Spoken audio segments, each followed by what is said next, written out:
اللهم صل على محمد وآل محمد. بسم الله الرحمن الرحيم.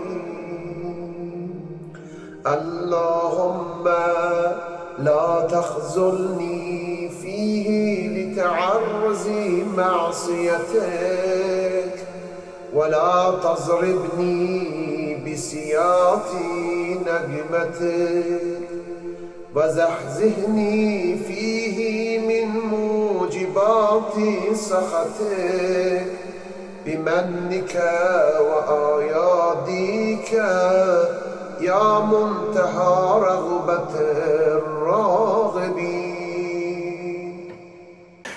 أعوذ بالله من الشيطان الرجيم. بسم الله الرحمن الرحيم. الحمد لله رب العالمين وصلى الله على سيدنا ve nebiyyina Muhammedin ve alihi teyyibin tahirin. Mübarek Ramazan ayının 6. gününün duasını okuyuruq və qısa şərhi ilə sizin xidmətinizdəyik. Əvvəla, dəyərli bazı qardaşlarım, Ramazan ayı, Ramazan Allahın adlarından biridir. Ramazan sözünün lüğəti mənası rəməz, yandırmaq mənasında, yəni bir mənası budur ki, yandırmaq mənasında, yəni necə ki, od, alov yanaraq ki, bir çox şeyləri məhv eləyib aradan aparır. Bu ayda insanlar oruç tutaraq, onların oruç tutma səbəbinə, Allahı zikr etmə ibadətləri səbəbinə, bu ayın hörmətini saxlama səbəbinə Allah Teala onların günahlarını yandırar. Günahlarını yandırıb heç edər. Onları günahlardan təmizləyər və buna görə Ramazan adlanır. Və yaxud Ramazan o güclü leysan yağışa da deyilir ki, o yağış ki,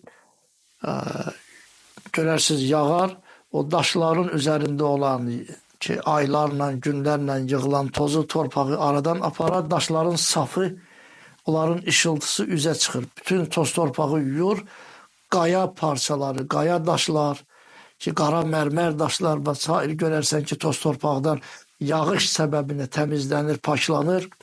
Ramazan sözünün bir mənası da odur ki, necə ki, yağış toz torpağı yuyub aradan aparar,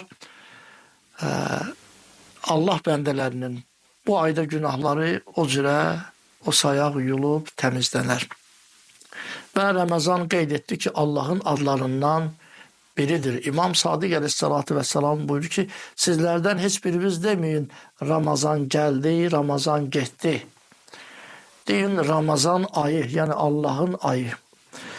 Bəs Ramazan ayının bugünkü günündə Allahdan istəyimiz budur. Allahümme la təxzulni fihi li təarruzi məsiyyətik və la təzribni bisiyati nəqimətik. Pərverdigara, ey Allah, bugünkü gündə işlətdiyim günahlar səbəbinə, məsiyyət səbəbinə məni rüsvay etmə. Günahlarıma görə məni rüsvay etmə. Və əzab qamçıları ilə günah səbəbimə, məsiyyət səbəbimə, əzab qamçıları ilə məni vurma günah. Bəli, məsiyyət, günah bəlaların səbəbidir. Yəni, bəlaları gətirən, insana bəla qazandıran, dırnaq arası desək, məsiyyətdir. Belə ki, Allah Teala Qur'an-ı Kərimdə buyurur, ey insanlar, sizə yetişən o müsibətlər ki var, o bəlalar ki var, başınıza gələn o müsibətlər, bəlalar ki var, o fəbima kəsəbət əydikum və ya'fu ən kəsir, sizin öz qazandığınız günahlar səbəbinədir. O məsiyyətlər səbəbinə, işlətdiyiniz günahlar səbəbinə o bəlalar sizə gəlib yetişibdir. Hələ Allah çoxunu bağışlayır, bütün günahların cəzasını vermir. Hələ o bir parasının cəzasıdır ki, sizə yetişir. Bəli, Allah insanlara zülm etməz. Zülmü insanlar özləri qazanırlar, özləri öz başlarına gətirirlər ki. Belə ki Allah Teala Kur'an-ı Kerim'de buyurur: İnnallaha la yazlimun nase şey'a velakinnen nase enfusahum yazlimun. Allah insanlara hiçbir şey zulm etmez. Lakin insanlar özlerine zulüm edirlər.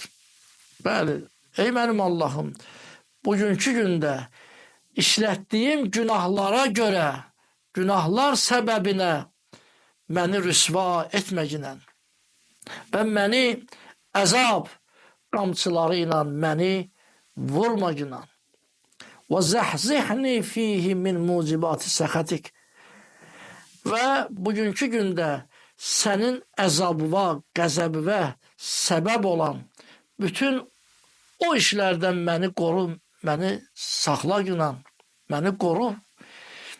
Öz nemətlərin xatirinə, öz əl tutmağın, kömək etməyin və böyük nemətlərin xatirinə, ey arzu edənlərin ən son arzusu olan, ən yüksək arzusu olan Allah, bizi işlətdiyimiz günahlara görə bizi rüsvay etmə, bizi cəzalandırma Allah və bizi qoru günaha, əzaba səbəb olan işlərdən bizi çəkindir, bizi qoru günah.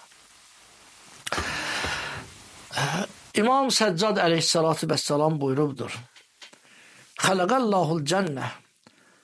Ey insanlar, Allah cənnəti xəlq edib itaətkar bəndələri üçün. Fərqi yoxdur itaətkar bəndə kim olursa olsun. Vələv kanə əbdən həbəşiyyən.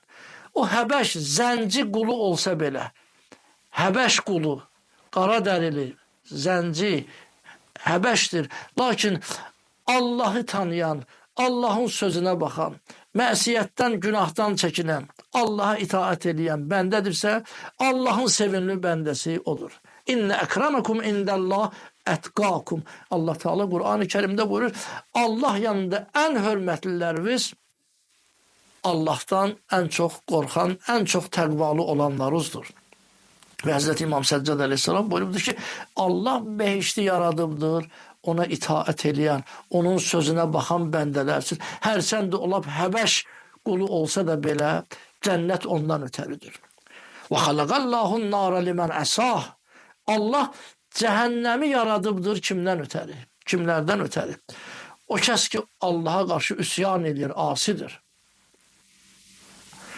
Allaha üsyan edən, asi olan bəndələrinə görə Allah cəhənnəmi yaradıbdır ki, vələv kana seyyidən Qureyşiyyən, baxmayaraq ki, o seyyid-i Qureyşidir, Peyğəmbər əleyhissalamın nəslindəndir, seyyiddir, Qureyş seyyidlərindəndir. Lakin Allaha qarşı əgər üsyankardırsa, asidirsə, cəhənnəm ondan ötəridir.